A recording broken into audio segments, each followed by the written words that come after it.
Eu quero hoje falar com vocês, continuar nossa série do jeito de Jesus, e nós temos estudado as bem-aventuranças, né, Mateus 5, a grande pregação talvez de Jesus que foi registrada. E eu queria te fazer uma pergunta: o que vem na sua mente quando você pensa sobre ser puro ou pureza? Você consegue comentar com a pessoa do seu lado aí rapidinho? O que você pensa quando vem puro? Se vem uma imagem, se vem uma definição. Quando você pensa em algo que é puro, o que você pensa? Você pensa numa cor, talvez? Você pensa em uma situação, talvez você já viveu? A pureza, ela tem, para cada um de nós, dependendo até mesmo de onde a gente veio, do que a gente viveu, do nosso trabalho, vai provocar em nós um certo tipo de definição. Todas as palavras têm esse efeito em nós, né? E é interessante que quando a Bíblia usa essas palavras, é sempre muito, muito importante a gente entender o que elas são e o que elas significam, né? Muitas vezes a pureza está relacionada a isso, a ausência de contaminação. Quando você pensa numa pessoa que é pura moralmente, ela é honesta, ela tem um caráter, ela não é corrupta, né? Muitas vezes as pessoas falam de pureza como uma abstinência sexual, então a pessoa faz um voto de pureza, por exemplo, de não se contaminar com um pecado sexual. A pessoa muitas vezes de pureza fala de inocência. Não tem, às vezes tem as pessoas que usam, é tão purinho esse aí, né? Como se sabe assim, tão bobinho essa pessoa, né? Às vezes usa até de uma maneira depreciativa, né? Essa palavra algumas vezes, né? Mas Jesus, ele usa a palavra pureza quando ele está falando sobre quem são os abençoados no reino de Deus. E ele vai falar em Mateus 5, no versículo 8, ele fala: felizes os que têm coração puro, pois verão a Deus.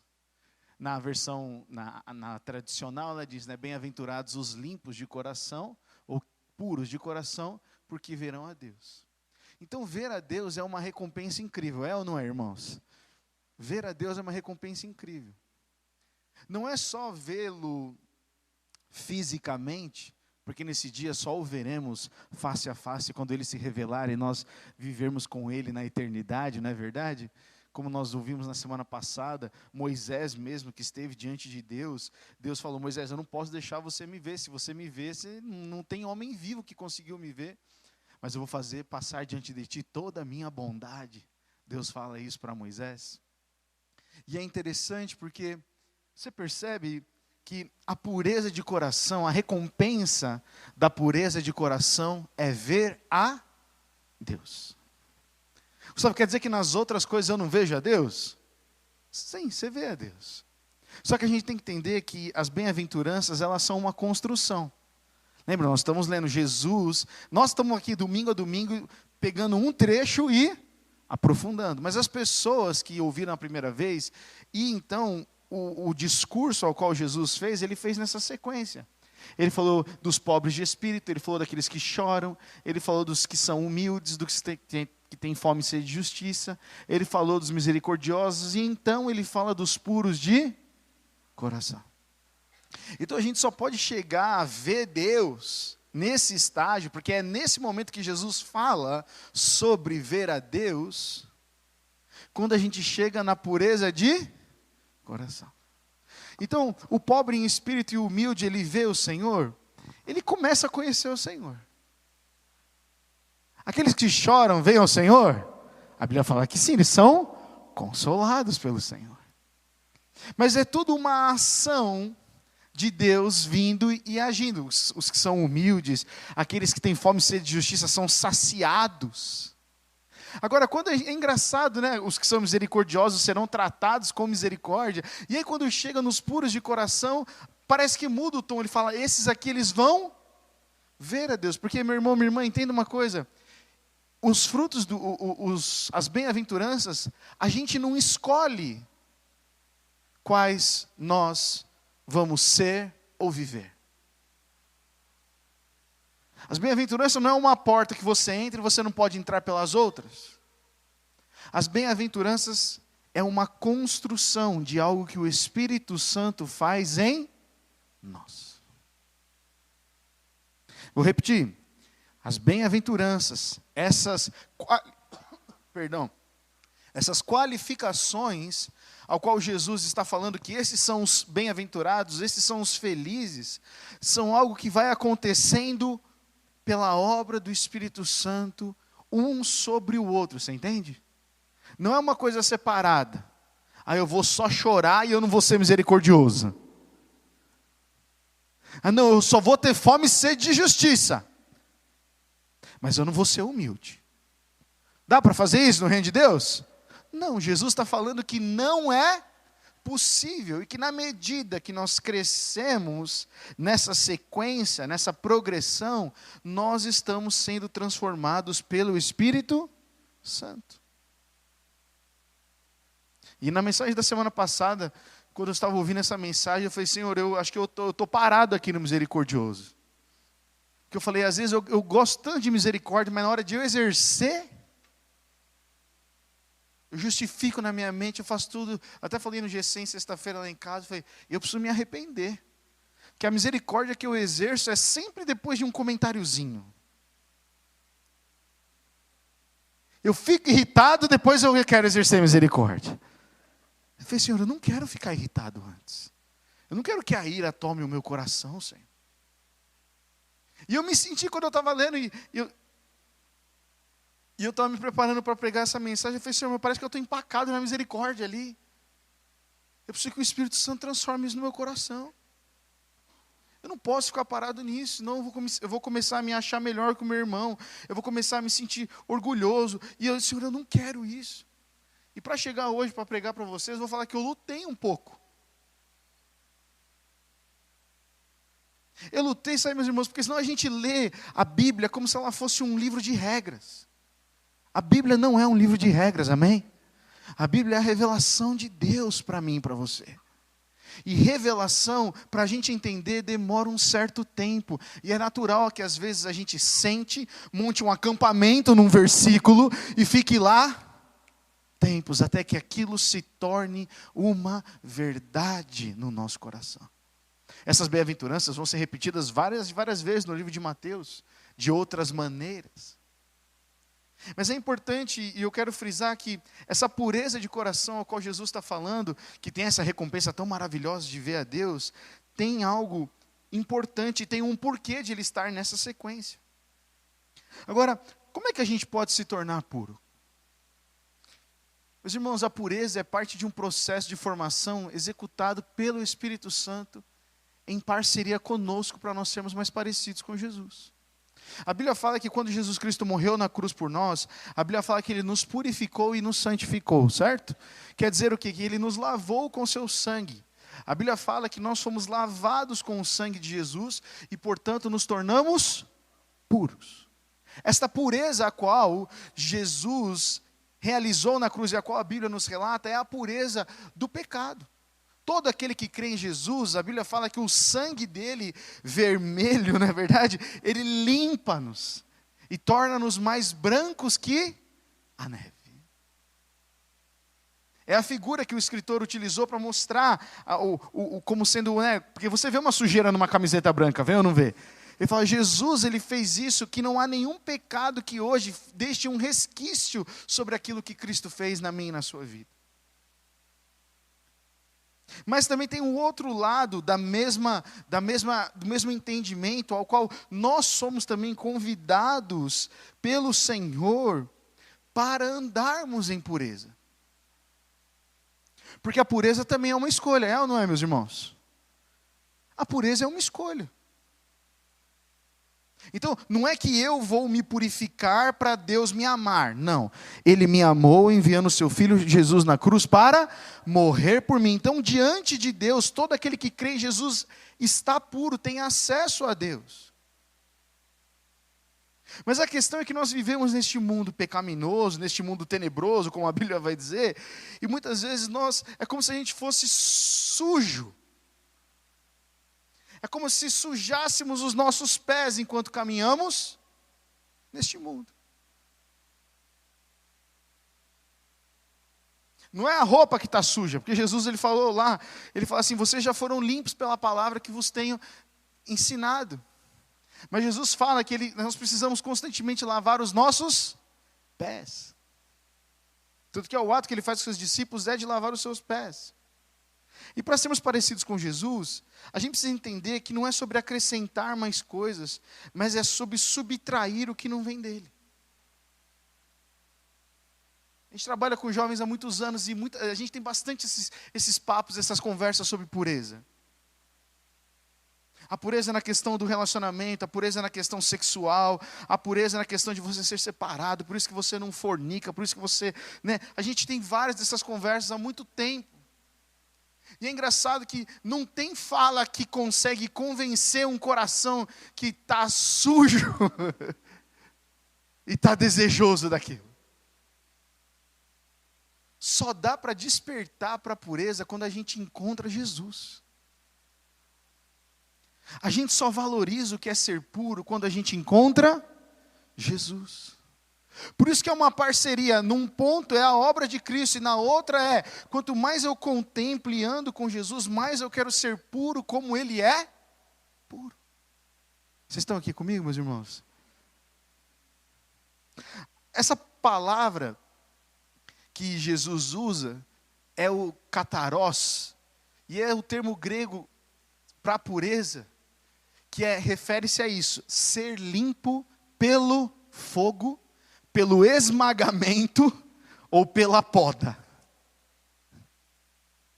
Não é ser puro assim, ai, está sujo esse pó aqui.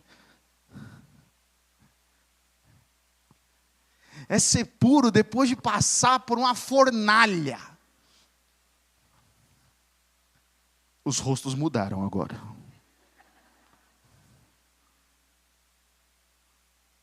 É como se fosse aqueles filtros de água de carvão ativado, sabe aqueles filtros grandões? Que você vê uma água pura e você coloca, e aí vai escorrendo e no final sai o quê?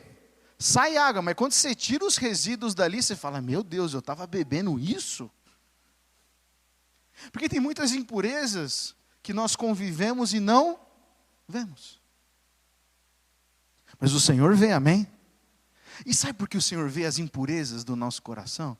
Porque Ele nos criou. Ele sabe quem nós somos. Ele sabe para o que nós fomos criados. Ele sabe qual é o propósito que nós somos chamados para viver. E toda vez que nós temos uma impureza, nós então nos desviamos, nós nos distraímos. Por isso que ser puro de coração é remover tudo o que não é do Senhor. Muitas vezes a gente conversa sobre pureza, e aí as pessoas dizem, tá bom, então o que eu tenho que fazer para ser puro?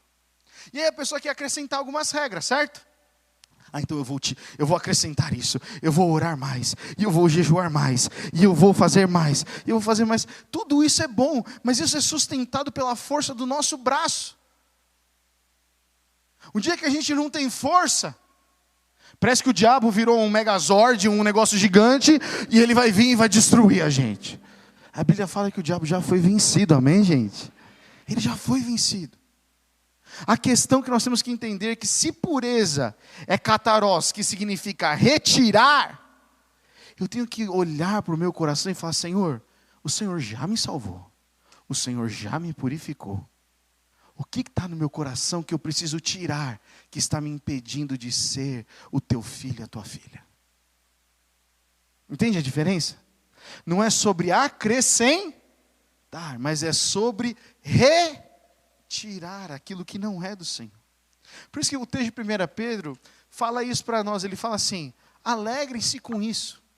Ainda que agora, por algum tempo, vocês precisem fazer o quê? Suportar muitas provações. Elas mostrarão que a sua fé é autêntica. Como o fogo prova e purifica o ouro, assim a sua fé está sendo experimentada, e ela é muito mais preciosa que o simples ouro. Isso resultará em louvor, glória e honra no dia em que Jesus Cristo for revelado. Portanto, você percebe? Pedro está falando, e não só Pedro, Paulo também vai falar em Romanos. Se alegrem quando vocês passarem por provações. E aí é que muitas vezes a mente das pessoas dá uma bugada. Porque a gente não consegue conceber um Deus que é bom e nos prova.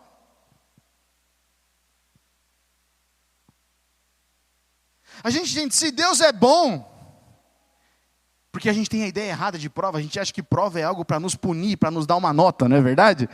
Quando você está na escola, você fala, vai ter prova. Eu dou aula na escola e aí eu falei para os alunos, a matéria de hoje, eles não anotam nada na minha aula, nada. E eu falei, esta matéria de hoje vai cair num trabalho que vai valer ponto. Todos os cadernos.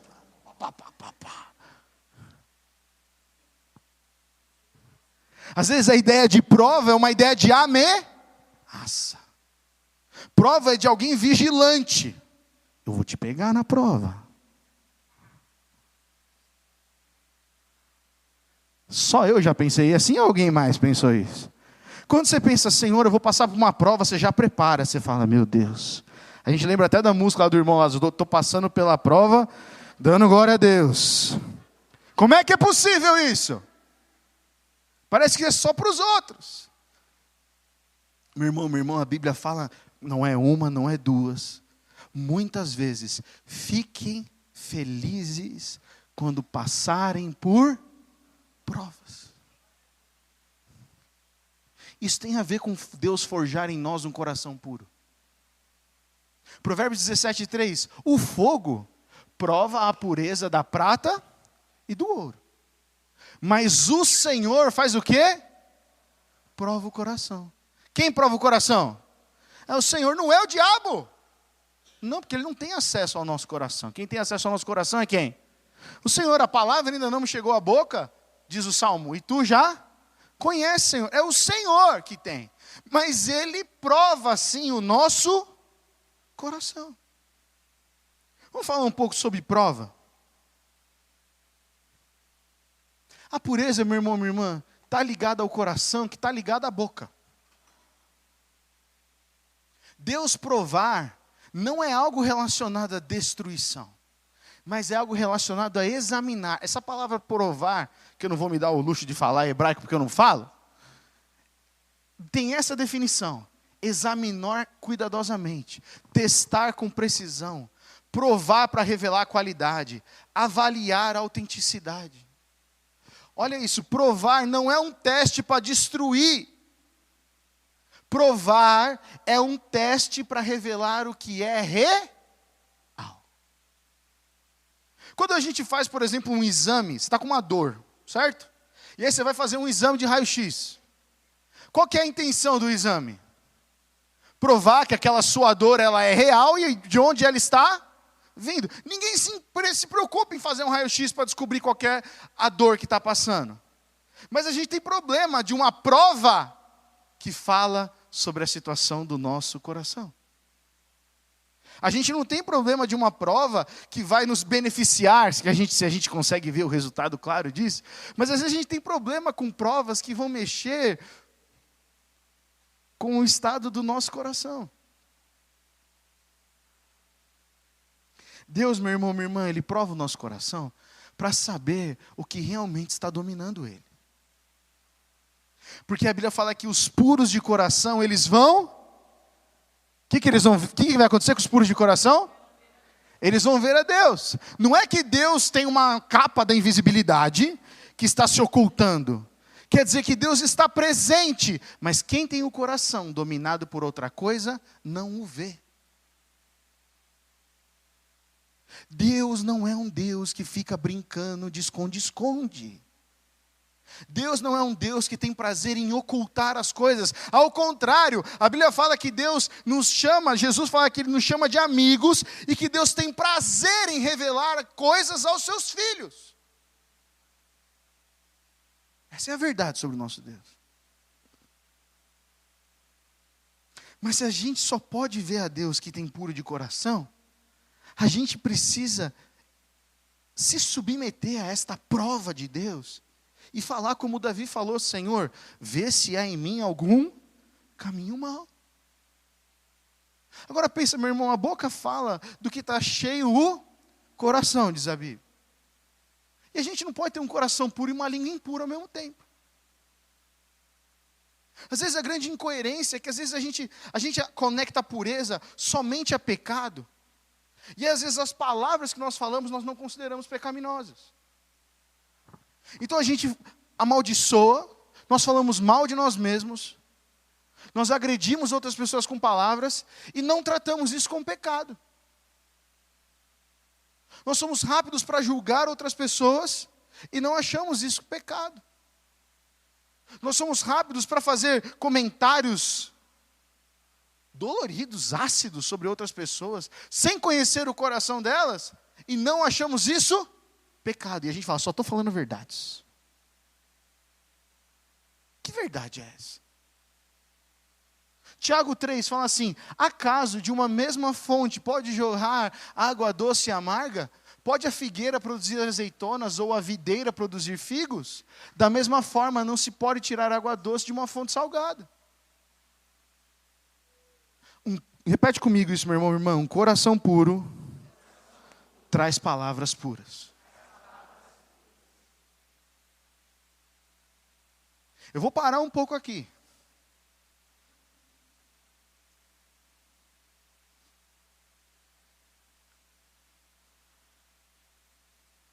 Às vezes nós cristãos não somos reconhecidos como cristãos porque a gente fala igual o mundo fala.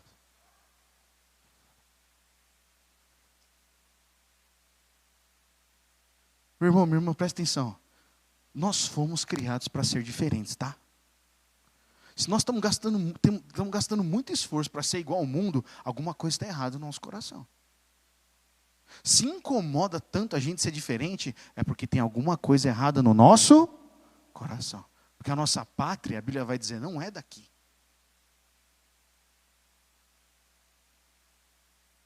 E nós temos que realmente fazer uma análise das palavras que saem da nossa boca.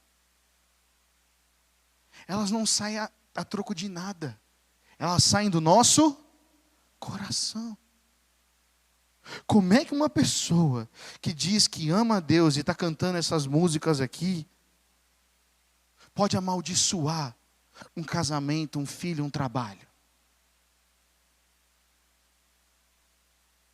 Cantamos, aleluia, o Cordeiro venceu. Que praga, esse cara me fechou, filho de uma mãe. Dá? Mas a gente aceita como normal. Porque o nosso nível não é Cristo. E quando o nosso nível não é Cristo, a gente se acomoda com mediocridade. E na mediocridade, o reino de Deus não se manifesta desta maneira ao qual Jesus está ensinando. Porque o reino de Deus não é um reino medíocre, amém? O reino de Deus é um reino poderoso, santo, que transforma realidades.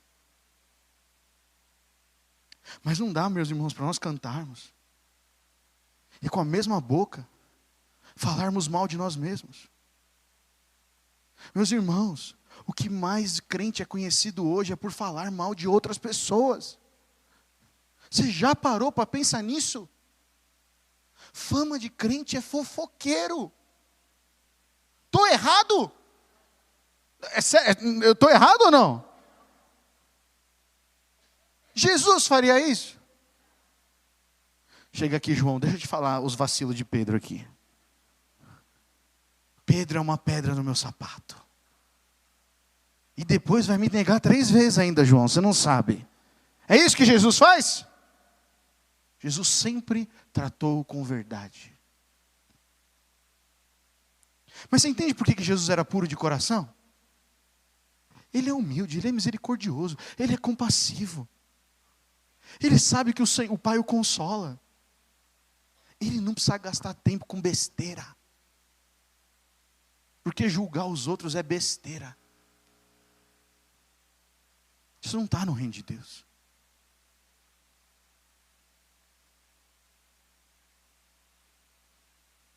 E é fera, porque Deus tem que provar o nosso coração. Porque se o nosso coração for puro, as palavras que saem da nossa boca são puras, são para edificação, são para encorajamento. Você pode falar algo sério, que é uma exortação, que às vezes é uma correção, e falar de maneira pura, amorosa. Mas e o outro vai reagir? A reação do outro não é problema seu. Nós só conseguimos ser responsáveis por aquilo que nós falamos e fazemos. Agora, quando a gente quer controlar o outro, a reação do outro, o que pode acontecer, e nós viramos o quê? O grande administrador. E aí, então, como a gente se preocupar mais com o que os outros pensam, do que a nossa fidelidade para com Deus. Se catarós é poda, é esmagamento, quando a gente lê João 15, Jesus está falando sobre a mesma coisa. João 15, Jesus fala, eu sou a videira verdadeira e o meu pai é o lavrador. Todo ramo que estando em mim não dá fruto, ele corta. Até aí tudo bem? Todo ramo que dá fruto, ele faz o quê? Poda. Eita. Então todo fruto, toda árvore que está dando fruto, o que Jesus faz? Prova.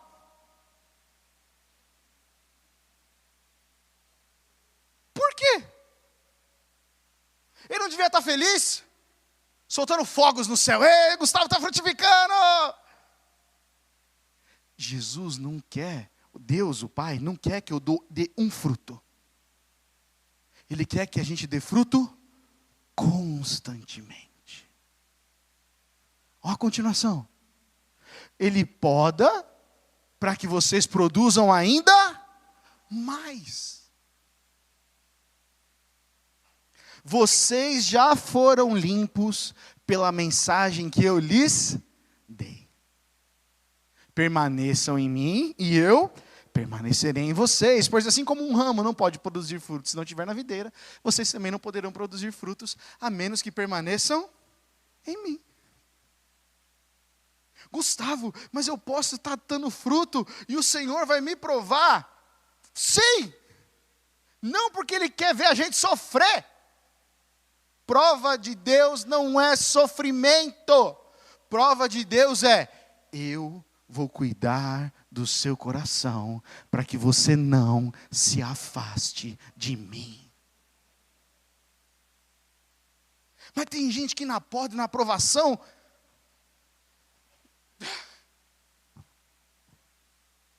se afasta. Tem gente que na prova, na poda, o que ela faz? Se afasta. Não, isso não é para mim. Chama de diabo. Às vezes a poda vem, sabe como, meu irmão, minha irmã? Quando alguém mais maduro vem e corrige a gente. Alguém vê um comportamento, uma atitude nossa e fala, meu irmão, isso aqui não foi tão bom. Isso aqui precisa ajustar, isso aqui não está sendo legal. Isso aqui com o teu filho, isso aqui com a tua esposa, isso aqui com o teu marido. Aí, quem é humilde? Lembra que humilde é o primeiro, lembra?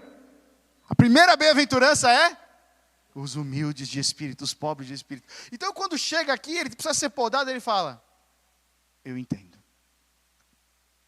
Eu não vi, ou eu vi, mas obrigado porque você foi esse instrumento de Deus para me ajudar. Por que essa pessoa vê a Deus, gente? Não é interessante você pensar nisso? Por que uma pessoa que é humilde na poda vê a Deus? Porque o Senhor sempre se revela para os humildes. O orgulhoso não vê a Deus.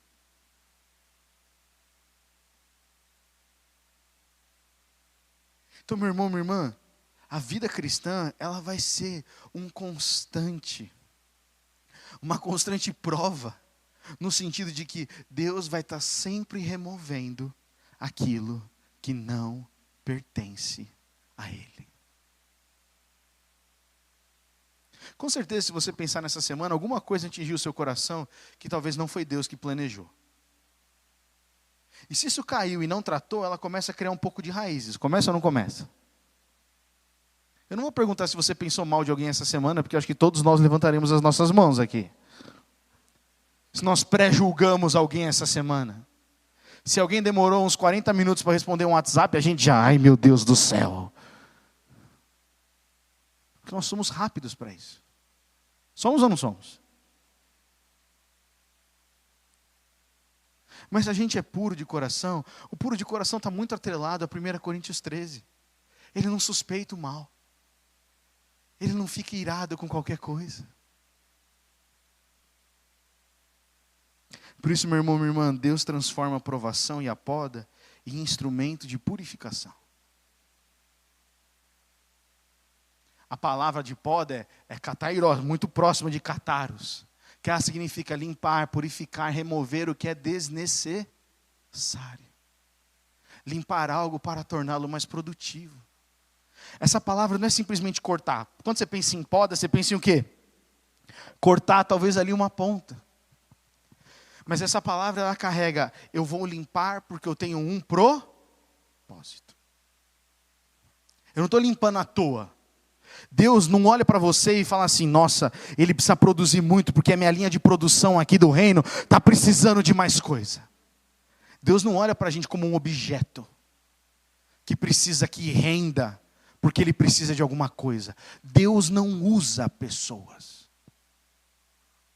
Quer dizer, Deus me usa. Essa palavra usa é meio ruim, não é? Você gostaria de ser usado por alguém? Quantos gostam? Eu quero ser usado. Usado carrega uma conotação horrível. Deus não quer usar a gente no sentido de, eu pego o que eu preciso dele e jogo o bagaço fora. Deus, ele quer estar conosco. Porque nós não somos descartáveis para Deus. Só que Deus não pode habitar onde há impureza. Ele fala que ele é luz, ele não pode estar onde há trevas. Por isso que a limpeza ela é constante para o cristão. Ela é constante para o discípulo. Porque se Deus tem um propósito para nós, Ele, por amor, vai tirar tudo aquilo que não pertence a Ele. Por isso, meu irmão, minha irmã, Deus ele usa provações para purificar o coração. E aí, talvez você pode estar lutando com isso, com a pessoa, mas Deus não é bom? Deus não é bom? Olha o que diz Hebreus, gente, no versículo 12, no capítulo 12, versículo 10. Pois nossos pais nos disciplinaram, a palavra é paideia, por alguns anos, como julgaram melhor. Mas a disciplina de Deus é sempre para o nosso bem, a fim de que participemos da sua santidade. Por que Deus disciplina e nos prova? Para que a gente participe da sua santidade. Você entende, gente? Deus não está fazendo isso para impor para nós um sofrimento. Deus não fica impondo sofrimento. Ninguém acreditou? Ele pode provar. E a prova dele é para o nosso bem. Por isso que a Bíblia fala várias vezes. Fiquem felizes, porque se Deus está provando o seu coração, é porque Ele te ama muito, Ele tem um propósito para a sua vida, e Ele está com você. Você entende? Mas se a gente estaciona na prova e vira criança chorona, não cresce, não amadurece, a gente se ofende com Deus. Olha a continuação do versículo, nenhuma disciplina é agradável no momento que é aplicada. Ao contrário, ela é o quê? Dolorosa, mais tarde, porém, produz uma colheita, e aí a referência a João 15, de vida justa e de paz, para os que assim são corrigidos. E é aquela pergunta, quantos aqui querem ser disciplinados por Deus nessa manhã? Se a gente falasse isso no começo do culto, ninguém ia levantar a mão. Mas agora, entendendo a palavra, quantos querem passar por essa provação e serem disciplinados por Deus? Eu quero. Mas por que, Gustavo, você é louco? Eu não sou louco. Eu sei que Deus me ama. E por amor, e o amor que Ele tem por mim, vai fazer eu me tornar puro, porque Ele vai retirar tudo aquilo que não pertence a Ele. Como um vaso na mão do oleiro. E tantas outras referências que a Bíblia nos traz.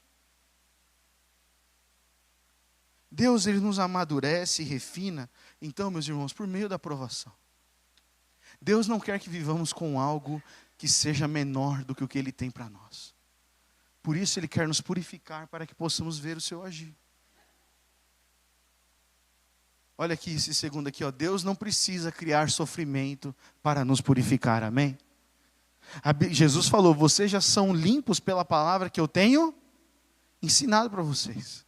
Só que a poda, ela é importante para que vocês cresçam e continuem. Deus não precisa criar sofrimento para nos purificar, mas Ele usa as circunstâncias difíceis e sua ação intencional para remover de nós o que não se parece com Cristo. O que não se parece com Cristo. Começou de novo aqui, Edson, a fazer o barulho, eu vou desligar aqui o retorno. Provar e podar são atitudes de amor do Pai que nos quer próximos a Ele. Eu vejo com os meus filhos. Eu tenho que podar os meus filhos. Eu tenho que dizer não para os meus filhos, porque eu amo os meus filhos. Realmente ter filho faz com que você aprenda muito mais do coração de Deus. Sacode a gente. Mas a gente faz por amor. Eu quero protegê-lo, eu não quero que você passe por isso. Então, meu irmão, minha irmã, a gente precisa aprender que a pureza do nosso coração vai passar por um quebrantamento do nosso coração. Para sermos puros, vai ter que haver um quebrantamento. Porque Deus não vai se mostrar para quem é dono de si mesmo. Deus não vai se mostrar para aquele que gasta tempo julgando os irmãos.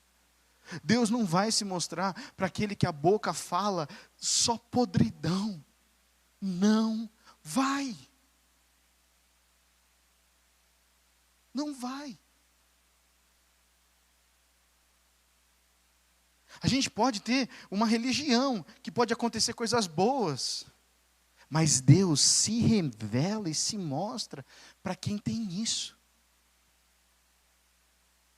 Esse testemunho da irmã aqui que perdoou. Caramba! Tem como convencer alguém disso? Não. É só o Senhor. É só um encontro com Jesus. Por isso que, meus irmãos, a bondade de Deus, ela é demonstrada em seu amor e misericórdia. Não para nos deixar como estamos, mas para nos libertar da escravidão do pecado e nos transformar à semelhança de Jesus. Poda é bondade. Prova é bondade. Fazer a oração, Senhor, revela os pensamentos do meu coração, é bondade. Você sair da sua devocional chorando muitas vezes porque o Senhor falou coisas que tem que tratar no seu coração, é bondade. Você ter um discipulador, alguém que te ama, que fala verdades para você em amor, porque quer te ver avançar, é bondade de Deus. Ninguém é dono de ninguém, Jesus Cristo é Senhor.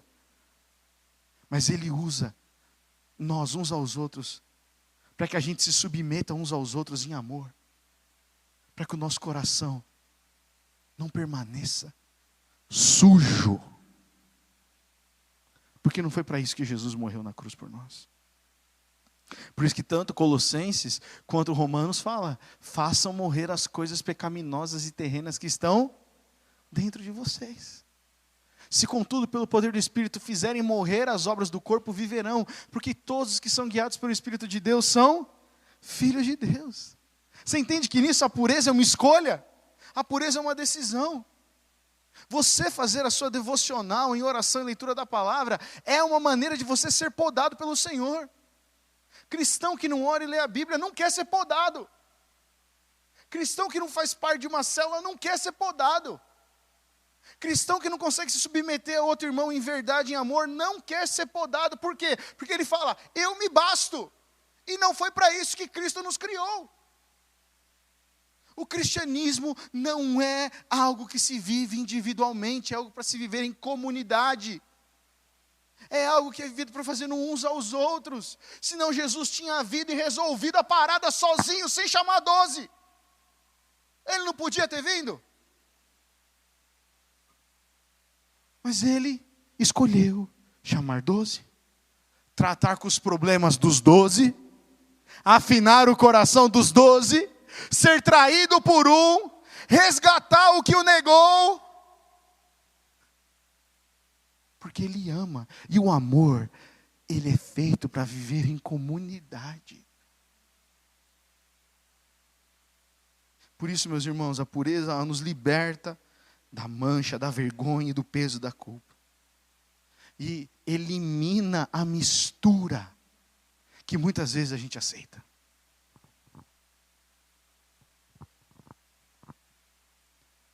Às vezes a gente não vive um evangelho do reino, no sentido da plenitude, porque a gente está vivendo uma vida misturada.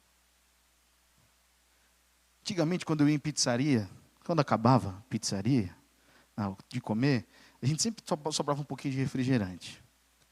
E qual que era a minha ideia dos meus amigos? Era pegar ketchup, vinagre e colocar dentro da Coca-Cola e falar, bebe, duvido você beber. Vocês nunca fizeram isso? Era uma coisa da minha infância só? Nojento, né? Ninguém bebia, obviamente. Mas por que ninguém bebia?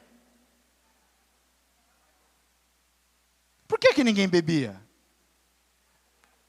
Porque era uma mistura nojenta.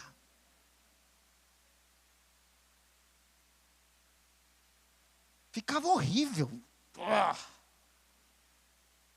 Ninguém sem consciência olharia aqui e falaria, nossa, que delicioso, vou beber essa porcaria. Rejeita. Natural. A gente sabe o que está lá, rejeita. E o nosso coração? Às vezes nós estamos aceitando ódios como coisa normal da nossa vida. Às vezes a gente está aceitando xenofobia, que é o ódio contra um tipo particular de pessoas, e achando que é normal ter esse preconceito.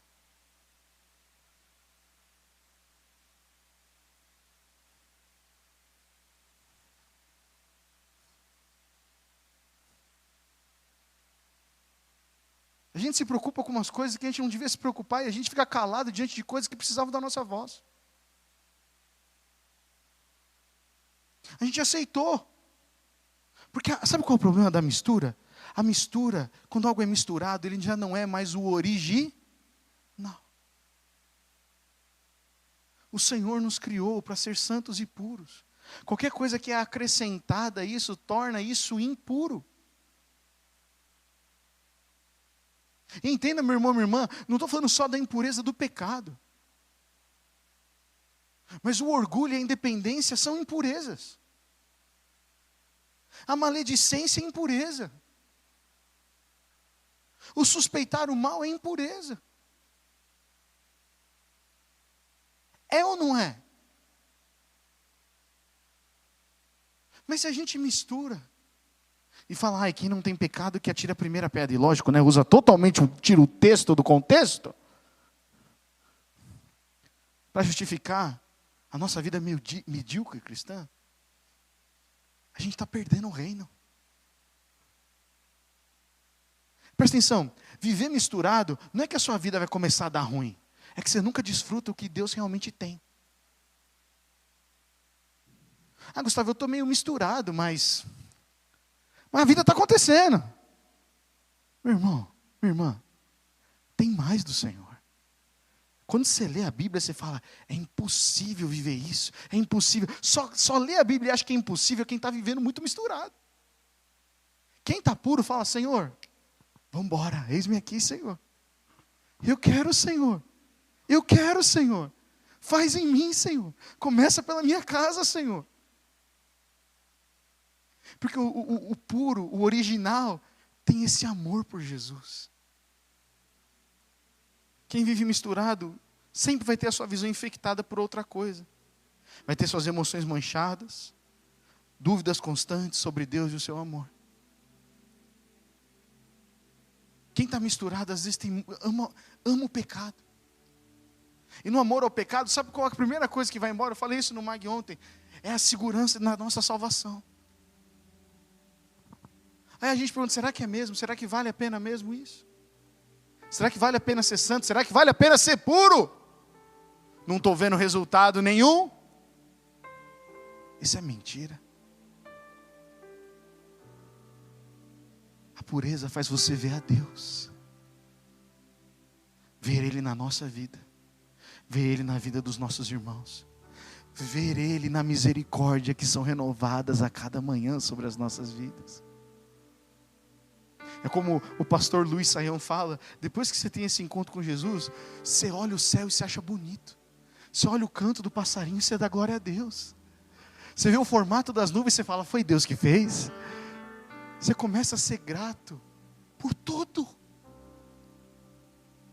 Porque se torna puro. Portanto, meu irmão, ser puro é ser mais simples, como Jesus.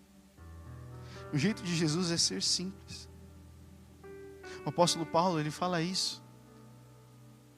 Ele está escrevendo em carta para a igreja de Corinto, ele fala, eu espero que vocês suportem um pouco mais na minha insensatez. Paulo está dando uma corrigida ali nos irmãos de Corinto. Por favor, continuem a ser pacientes comigo, pois o cuidado que tenho com vocês vem do próprio Deus. Paulo está exortando aquela igreja. Eu os prometi como noiva pura a um único marido, Cristo. Então eu tenho que podar, eu tenho que admoestar vocês. No entanto, olha essa palavra, gente. Eu temo que a sua devoção pura e completa a Cristo seja corrompida de algum modo, como Eva foi enganada pela astúcia da serpente. Paulo está falando isso para uma igreja.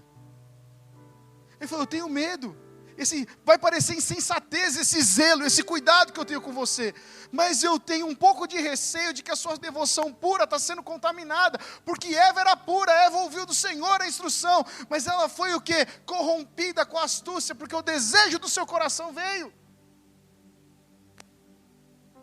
Precisamos tomar cuidado com as nossas conversas, com aquilo que nós ouvimos. Por isso que a pureza e a simplicidade andam juntas. Quando nós nascemos de novo, somos purificados pelo sangue de Cristo. Ele limpa a nossa mente, nosso coração, recebemos roupas brancas. A partir daí temos essa jornada de santificação, como eu já falei. Portanto, ver a Deus nessa terra é a realidade para experimentar o reino de Deus por completo, meu irmão, minha irmã. Mas a gente precisa aprender que muitas vezes a pureza é viver uma maneira mais simples. Porque às vezes a gente quer muito e a gente acrescenta problemas à nossa vida, porque a gente quer muito algo que não é Cristo. E aí a Bíblia vai chamar isso de ganância. Pode ser só aprovação de pessoas, pode ser várias outras coisas, você entende? Mas porque a gente quer tanto algo fora de Cristo, nós atraímos problemas para nós mesmos. Um viver simples é um viver puro, pois faz com que nós não nos infectemos com as coisas deste mundo. Por isso que, gente, lembra cada igreja de Apocalipse. Sei de tudo que você faz, igreja de Éfeso, olha aqui, eu vi o seu trabalho árduo, a sua perseverança, eu sei que você não tolera os perversos, você é boa igreja. Você examinou as pretensões dos que dizem apóstolos, mas não são, vocês foram espertos, vocês tiveram discernimento, você descobriu que eles são mentirosos, vocês sofreram pelo meu nome com paciência sem desistir. Pô, igreja top. E aí Jesus fala assim, contudo, eu tenho contra você uma queixa, você abandonou o amor que tinha no princípio. Veja onde você caiu, arrepende-se e volte a praticar as obras que no início praticava. Que bom que você faz tudo, que bom que você é ético, justo, mas isso não pode custar o amor puro que você tinha por mim no início. Quantos podem assumir nessa manhã, eu já estive mais apaixonado por Jesus antes? Eu já estive. E isso me incomoda, meus irmãos. Isso gera uma urgência no meu coração. Ficar, Senhor, eu não posso te conhecer mais e te amar menos do que eu te amei no princípio. Eu não posso. Porque se eu estou fazendo mais coisas por ti e não tendo mais tempo contigo, eu que estou errado, Senhor. Eu não quero ser conhecido pelas coisas que eu rejeitei, pelas obras que eu fiz. Eu quero ser conhecido pelo amor que eu tenho por ti, Jesus. Então isso é de pureza. Gente, é puro, é o amor puro. Ser puro é voltar a amar Jesus de forma simples. O maior obstáculo dos últimos dias é o amor que se esfria, Jesus falou. Por isso a maior necessidade é essa reforma do primeiro amor. Perder o amor para Jesus é visto como uma queda, algo que precisa de arrependimento e voltar. O coração puro, que é simples, você entende? Ele é simples, ele ama. Não pelo que o Senhor pode me dar, mas como diz 1 João 4, eu só amo porque Ele me amou primeiro. Quando eu entendo o tamanho, a grandeza do amor dEle por mim, eu tenho que responder. Por isso, meu irmão, minha irmã, a banda pode subir aqui. Eu quero encerrar falando isso. Tome cuidado com a distração e com a divisão. Distração é perder a atração. Brincando com essa palavra aí. Quando eu me distraio, eu perco a atração do meu movimento em direção a Deus. Às vezes a gente se distrai com muitas coisas deste mundo. E na distração a gente perde a nossa pureza.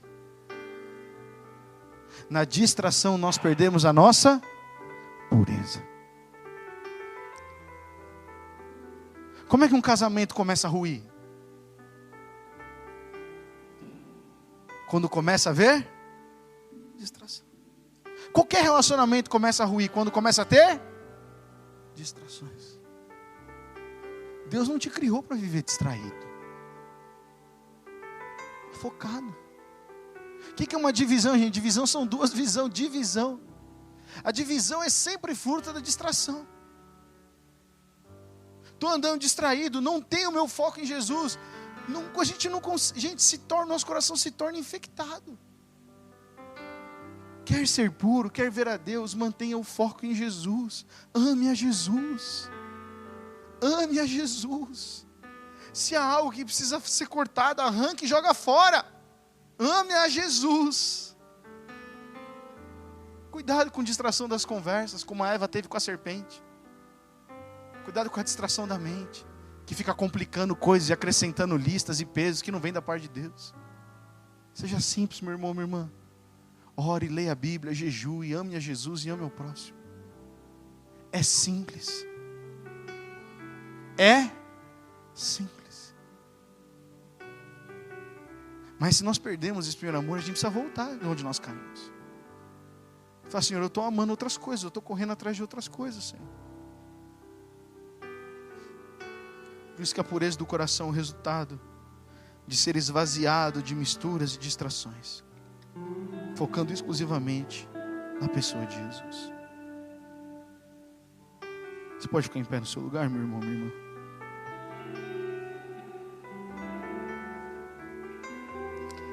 Em Mateus 18, os discípulos chegam até Jesus e perguntam assim para Jesus: quem é o maior no reino dos céus? Os discípulos estavam numa briga para saber quem era o maior. E aí Jesus, ele chama uma criança por meio da roda. Eu vou ler aqui um trecho, ele fala assim: se vocês não começarem do princípio como crianças, vocês não terão a chance nem de ver o reino, muito menos de entrar nele. Quem se tornar simples de novo como essa criança, vai ser o maior no reino de Deus. Criança é pura, criança ama, criança pula, criança se entrega, não é verdade? Jesus está falando que vocês precisam voltar a ser como crianças. E aqui, meu irmão, minha irmã, criança não é só a questão da idade, não. É a questão de ser o quê? A pessoa que é vulnerável, que é nova, que não suspeita o mal. E eu vou, Senhor, porque eu te amo, Jesus. O amor a Jesus é a coisa mais importante que eu e você temos que proteger no nosso coração. Porque as distrações desse mundo vão sempre fazer com que a gente olhe para outras coisas fora de Jesus. Eu creio que nessa manhã o Senhor quer nos libertar dessas distrações. Ouça, meu irmão, minha irmã, tem distrações que se tornam escravidão. Tem distrações que se tornam vícios. E nos tiram de Jesus. E a gente pode continuar fazendo coisas para Jesus, mas nós já não amamos mais a Jesus. Por isso que o puro de coração, que vê a Deus, ele é puro no seu amor por Jesus. Ele quer amar a Jesus. Ele quer amar a Jesus. E quando você ama Jesus, você vai amar o próximo, entende? Você não vai julgar o próximo, você não vai falar mal do próximo. Você pode fechar os seus olhos, colocar sua mão no seu coração. Obrigado pela sua atenção, nós vamos tomar a ceia.